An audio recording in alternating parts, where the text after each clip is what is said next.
tayo ngayon mga boss ng Matambaka. Baka sakaling mabigyan, may pambayad kinabukasan. Medyo paano naman dito sa spot. Kaso nga lang medyo mahangin. Hindi malakas sa hangin na habagat ngayon. Pero tagot na ito sa habagat mga boss. Parte ito ng katatuan na tagot na sa habagat. Kaya hindi ka malaki ang alon. Tulad kanina na pagpunta natin dito, halos 4 na oras tayo nakipagtagupa sa habagat papunta dito. Pakita ko sa inyo mga boss. Papunta dito, mapakita ko sa inyo.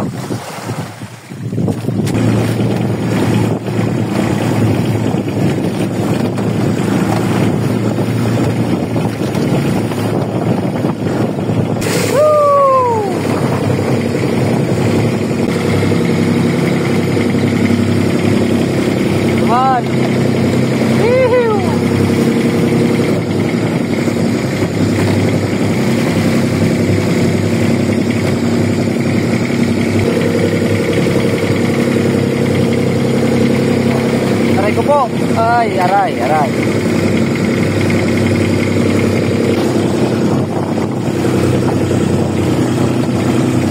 Aray ko.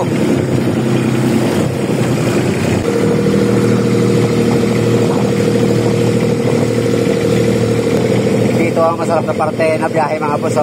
Nakatalikod na sa habagat, kaya mabilis yung biyahe. Kaya si Otol. Yan o. Yan tayo galing sa sa likod ng bukid na yan. Yan yung mahirap dahil nakabalagbag.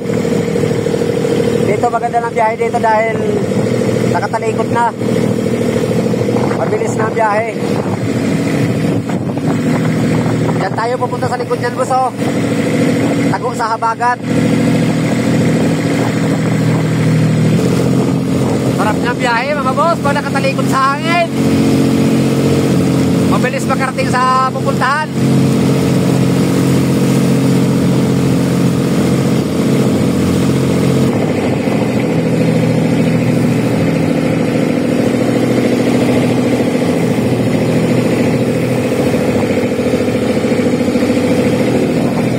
Pag nakapasok tayo dyan mga boss, medyo kalma na yan dyan sa likod nyan.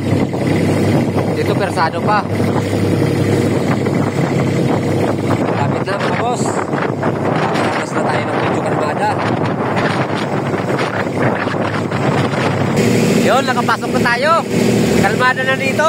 Ayan o.